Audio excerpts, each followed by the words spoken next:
तो फिल्म की शुरुआत होती है और हम एक लेडी को देखते हैं जो देर रात तक अपने ऑफिस में अकेली काम कर रही थी। सभी लोग उसके ऑफिस से जा चुके थे। दरअसल ये लेडी एक कॉमिक बुक पब्लिशर थी, यानी कि मुख्तलिफ किस्म की कहानियों की किताबों को छपवाया करती थी। और इस काम में उसकी एक पार्टनर भी थी जिसका नाम जे यून था, जो हमारी कहानी की मेन कैरेक्टर भी है। खैर अब काफी देर हो चुकी थी। वो लेडी अपने ऑफिस में ही थी और जे यून की भेजी हुई कहानी पढ़ती है तो हैरान हो जाती है। वो कहानी पढ़कर लेडी जे यून को कॉल करती है और कहती है, ये तो मेरी मॉम की मरने की कहानी है, तुम्हें कैसे पता, तुमने कैसे लिखी ये कहानी। तभी उसकी कॉल कट जाती है। लाइट सभी बंद हो गई थी और ऑफिस खुद से सील यानी बंद होने लगा था। वो लेडी वहाँ पर जो कुछ भी कर रही थी सब कुछ कंप्यूटर की स्क्रीन पर एक कॉमिक बुक की शक्ल में चल रहा था। उसे कुछ समझ नहीं आती कि उसके साथ हो क्या रहा था। उसे वहाँ पर अजीब अजीब आवाजें भी सुनाई दे रही थी। तभी कोई पीछे से आकर उस पर चाकू से वार करता है, उसे बेरहमी से मार दिया था। सीन यहीं पर कट होता है। हमें दो ऑफिसर्स दिखाए जाते हैं जिनको इस लेडी का केस हल करने के लिए दिया गया था। इनमें से एक का नाम ऑफिसर की था। की का साथी उससे कहता है, देर रात इस बिल्डिंग में कोई भी नहीं था, सब लोग जा चुके थे, मुझे नहीं लगता इसे किसी ने मारा होगा, क्या पता इसने खुद ही अपनी जान ली हो। तभी इनकी एक लेडी ऑफिसर इनको कंप्यूटर स्क्रीन पर कॉमिक बुक के सफ़े दिखाती है। जैसा हाल उस लेडी का था बिल्कुल वैसी ही तस्वीर कॉमिक बुक के पेज यानी सफ़े पर थी। ये बहुत ही अजीब बात थी। दूसरी तरफ हम जेयून को देखते हैं जो आधी रात को अपनी गाड़ी चलाकर कहीं पर जा रही थी। जेयून दरअसल एक कॉमिक राइटर होती है, यानी कि वो कहानियाँ लिखने के साथ साथ उन कहानियों से जुड़ी हुई तस्वीरें ड्राइंग्स भी बनाया करती थी और इसी की कहानियों को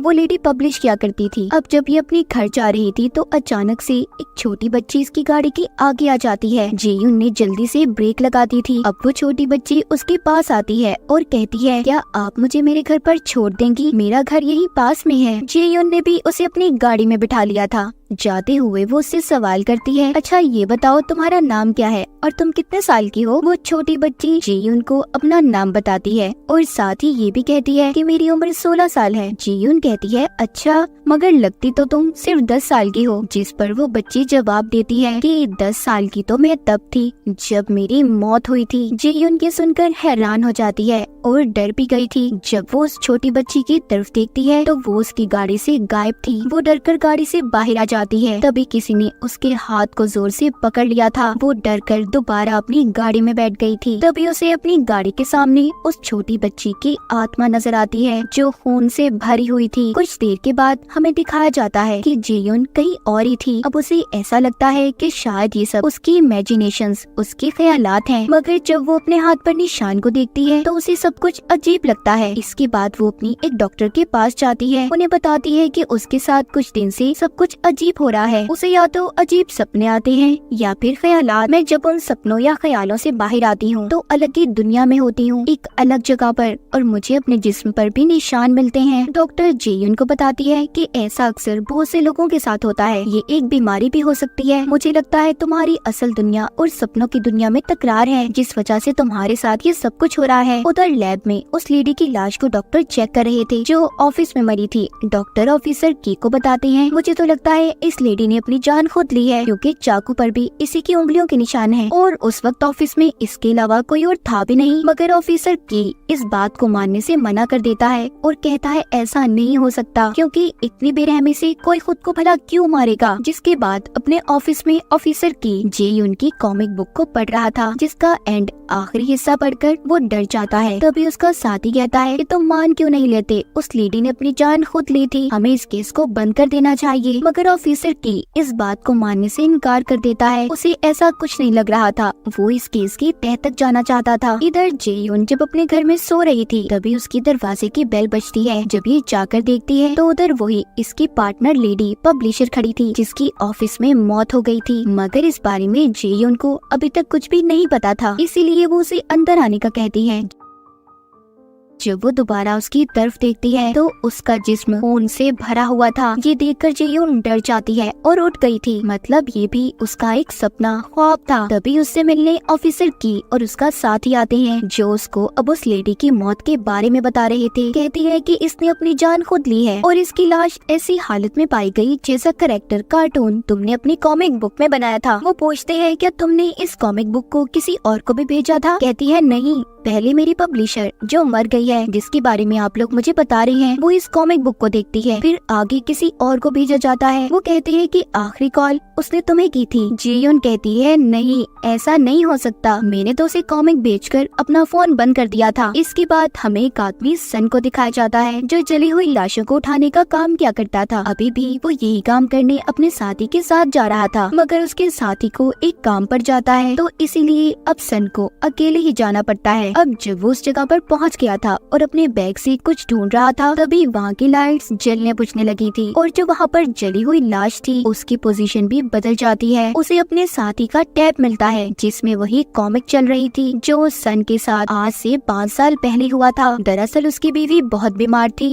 वो किसी भी इलाज से ठीक नहीं हो पा रही थी, तो सन ने अपनी बीवी को गलत दवाइयाँ देकर मार दिया। और जब ये सारी अपनी कहानी टैप में देखता है तो हैरान हो जाता है और बहुत ज्यादा डर गया था। तभी जली हुई लाश उसे पीछे से पकड़ लेती है और किसी चीज ने उसे खींचकर बंद कर दिया था जहाँ पर लाशों को रखा जाता। यहाँ पर हम देख पाते हैं उसकी बीवी की आत्मा उससे बदला लेना चाहती थी, क्योंकि उसने बिना किसी वजह से अपनी बीवी को मार दिया था। यही कॉमिक बैठा ऑफिसर की भी देख रहा था, उसे भी कुछ शक सा होता है, इसीलिए वो तहकीक करने हॉस्पिटल पहुंच गया था। उधर जेयून को भी जब इस कॉमिक के बारे में पता चलता है तो वो सन को बचाने उसके पास आ गई थी, मगर उसने अपनी बीवी के डर की वजह से खुद ही को मार लिया। तभी उधर ऑफिसर की भी आ जाता है जो अब जेयून को सन का कातिल समझ रहा था। वो जेयून को पकड़कर अपने साथ ले गए थे। जेयून उनको बताती है मैंने उन्हें नहीं मारा, मैंने तो वहाँ पर एक आत्मा को देखा था। ऑफिसर की कहता है चलो मान लेते हैं कि तुमने उन्हें नहीं मारा, फिर तुम्हें उस लेडी और सन की जिंदगी के बारे में कैसे पता कि उनके साथ ये सब कुछ हुआ था और तुमने उनकी जिंदगी पर कॉमिक भी लिख दी। यहाँ पर जेयून ऑफिसर को बताती है मैंने ये कॉमिक्स, ये कहानियाँ लिखी ही नहीं है। दरअसल 1 साल पहले मेरी एक कॉमिक मशहूर हुई थी, उसके बाद मुझे कोई नया आइडिया नहीं आया। एक दिन मुझे एक अनजान नंबर से ईमेल आई जिसमें बहुत ही अजीब सी ड्राइंग्स की तस्वीरें बनी हुई थी, बिल्कुल वैसे जैसे मैं लिखना चाहती थी, और मेरी सारी कहानियाँ उन्हीं तस्वीरों पर होती हैं। और आज तक ना मैंने ये जानने की कोशिश की कि मुझे मेल्स कौन करता है। अब सभी को जेयून की कहानी सुनकर यही लग रहा था जो इंसान जेयून को ईमेल्स भेजता है वो ही असल कातिल है, उसे ही सबके बारे में पता है और वो ही सबको मार रहा है। अब ऑफिसर बहुत ज्यादा छानबीन के बाद उस ईमेल्स का एड्रेस पता कर लेते हैं जहाँ से वो मेल जाया करती थी। इसी दौरान इनके पास एक छोटी बच्ची का केस आता है जो कुछ साल पहले अपने घर से लापता हो गई थी। उसका नाम हियून था और उसकी आखिरी लोकेशन वही का पता था जहाँ से जेयून को मेल जाया करती थी, और इसी पते पर जेयून भी आज से 5 साल पहले रहा करती थी। ऑफिसर की जेयून को उसी पते पर लेकर जाता है और पूछता है क्या तुम हियून को जानती हो। वो बताती है हाँ मैं जानती हूँ, आज से कुछ साल पहले जब मेरे पास कोई नौकरी नहीं थी तो बहुत परेशान बैठी थी, मैंने देखा हियून दीवार पर ड्राइंग बना रही थी, तभी कुछ लोग आकर उसे परेशान करने लगे, मैंने उसे बचाया, मुझे उस पर बहुत तरस आ रहा था, उसका इस दुनिया में कोई भी नहीं था तो इसीलिए मैंने उसे अपने साथ रख लिया, हमारी बहुत अच्छी दोस्ती हो गई थी। एक दिन एक औरत हमारे घर पर आई, वो हियून को मारने लगी, उसका कहना था कि इसकी वजह से मेरे बच्चे की मौत हुई है, इसने जैसी ड्राइंग बनाई थी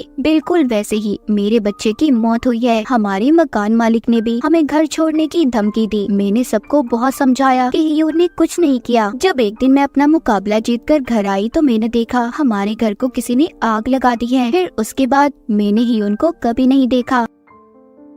ढेर सारी कहानी सुनाने के बाद जेयून ऑफिसर की को उसी घर के अंदर लेकर आती है जहाँ पर एक कंप्यूटर पड़ा था और इसी कंप्यूटर से जेयून को ईमेल जाया करती थी। ऑफिसर की को अभी शक था कि ये काम शायद हियून का है, वो ही छुप कर तुम्हें मेल्स करती हो। जेयून कहती है नहीं, मुझे नहीं लगता कि वो ही सब कुछ करती है। ऑफिसर की कहता है देखो इस जगह के बारे में तुम्हारी या हियून के अलावा कोई नहीं जानता। इसके बाद खैर ये दोनों होटल में जाते हैं, तभी हम यहाँ पर देखते हैं कि कोई ऑफिसर की और जेयून पर नजर रख रहा है। यहाँ पर ऑफिसर की को उसके साथी की कॉल आती है, तभी जेयून को भी हियून का मैसेज आया था कि वो उससे मिलने उसके पुराने घर पर आए। ये मैसेज देखकर जेयून घबरा गई थी और बिना किसी को बताए ऑफिसर की गाड़ी लेकर निकल गई थी। ऑफिसर की उसे बहुत पूछता है कि कहाँ जा रही हो, मगर वो कुछ नहीं बताती और गाड़ी लेकर चली जाती है। अब जब ये अपने पुराने घर पर पहुँचती है मगर अचानक से कोई आकर इस पर हमला कर देता है जिससे ये बेहोश हो गई थी। उधर ऑफिसर की अपने साथी को कॉल करता है और जेयुन के बारे में बताता है कि वो भाग गई है। ये सुनकर उसका साथी कहता है अभी तो होटल में तुम दोनों साथ ही थे। उसकी ये बात सुनकर ऑफिसर की हैरान हो जाता है क्योंकि उसने अपने साथी को तो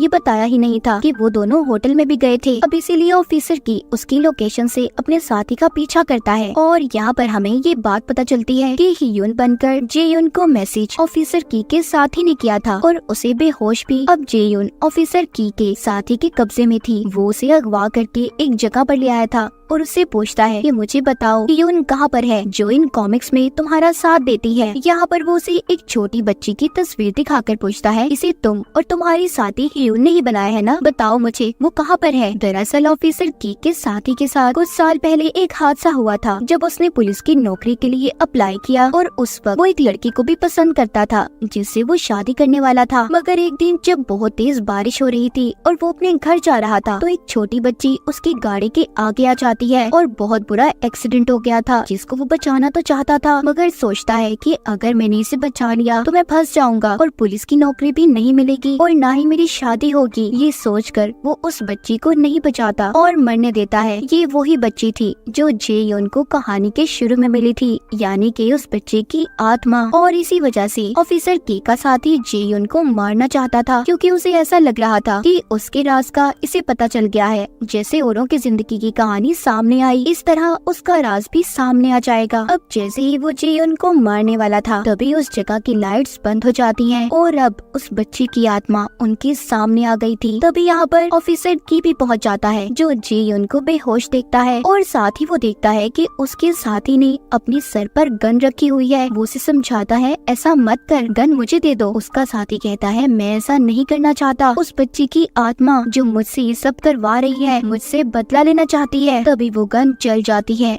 ऑफिसर के साथी की मौत हो गई थी। इसके बाद उस जगह पर कमिश्नर आता है जो ऑफिसर की से पूछता है कि उसकी मौत कैसे हुई, जिस पर वो बताता है कि उसे आत्मा ने मारा है। कमिश्नर कहता है तुम पागल हो गए हो, ऐसा कुछ नहीं होता, तुम उसके साथ थे इसीलिए पहला शक तुम पर जाएगा, इसीलिए मैं जो कहता हूँ वही करते जाओ। एक दिन अब ऑफिसर की जब बैठा अपने साथी को याद कर रहा था तो एक लेडी ऑफिसर आती है जो उसे उस छोटी बच्ची की बनी हुई तस्वीर देती है जो मरने से पहले इसके साथी के पास थी, उसी बच्ची की जो उसकी गाड़ी के आगे आकर मर गई थी। वो उससे मिलती जुलती जेयुन की कॉमिक्स देखता है। उसे फिर से उस पर शक हो रहा था। उधर जेयुन को फिर से उसकी मेल्स आती हैं। अब उन तस्वीरों में कोई और नहीं बल्कि अब जेयुन से मिलती जुलती तस्वीरें थी, यानी कि उसकी अपनी कहानी।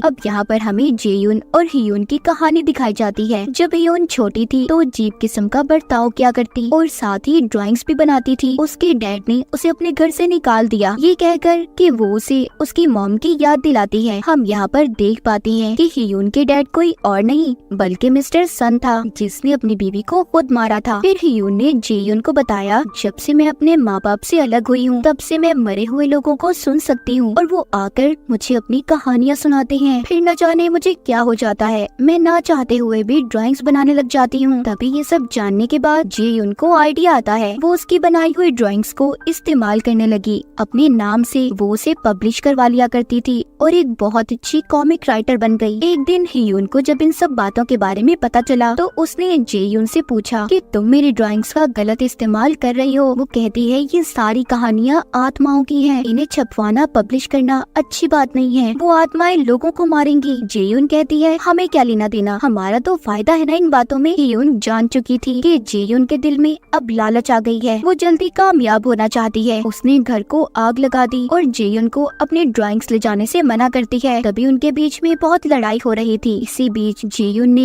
एक पत्थर का एंटीक उठाकर हियुन के सर में दे मारा जिससे उसकी मौत हो गई। इसका मतलब हियुन को किसी और ने नहीं बल्कि जेयुन ने ही मारा था और जो उसने पहले कहानी सुनाई वो झूठी थी। इसके बाद वो हियुन की सारी ड्राइंग्स ले गई और उन्हें पब्लिश करवा दिया। फिर बाद में वो एक मशहूर कॉमिक राइटर बन गई। अब कहानी दोबारा से प्रेजेंट यानी मौजूदा दौर में आती है। जेयुन अपने पुराने घर में आकर हियुन को बहुत याद कर रही थी कि उसने उसके साथ बहुत गलत किया था। तभी हम यहाँ पर देख पाते हैं जो पावर्स ताकतें पहले हियुन के पास थी, उसके मरने के बाद वो सारी पावर्स जेयुन के पास आ गई थी। वो बैठी 3 आत्माओं की कहानियाँ लिख रही थी। एक उस लेडी की मॉम की जो सबसे पहले मरी, दूसरी सन की बीवी की और तीसरी उस छोटी बच्ची की। सभी ने जेयुन को अपनी कहानियाँ सुनाई थी। कहानी के शुरू में हमने जो ऑफिस में लेडी देखी जो जेयुन की पार्टनर भी थी, उसको उसके मॉम की आत्मा ने मारा था क्योंकि मरते वक्त उसने अपनी मॉम को नहीं बचाया। दूसरी सन की बीवी की जिसने अपने हस्बैंड को मार दिया क्योंकि उसने उसे जानबूझकर मारा था। और तीसरी छोटी बच्ची की जिसने ऑफिसर की के साथी को मारकर अपना बदला पूरा कर लिया। जेयुन खुद ही वो कहानियाँ लिखकर खुद को मेल्स किया करती थी और घर जाकर उन्हें लेकर पब्लिश छपवा दिया करती। अब तभी जेयुन जब अपने पुराने घर पर थी तो ऑफिसर की आता है जो उसको ही ढूंढने आया था क्योंकि उसे अभी भी जेयुन पर ही शक था। यहाँ पर अचानक से जेयुन उस पर हमला कर देती है। ऑफिसर की कहता है इसका मतलब तुमने सबको मारा है। जेयुन कहती है नहीं, मैंने किसी को नहीं मारा, सब अपनी मौत खुद मरे हैं क्योंकि उन्होंने अपनों को मारा था और उनके अपनों ने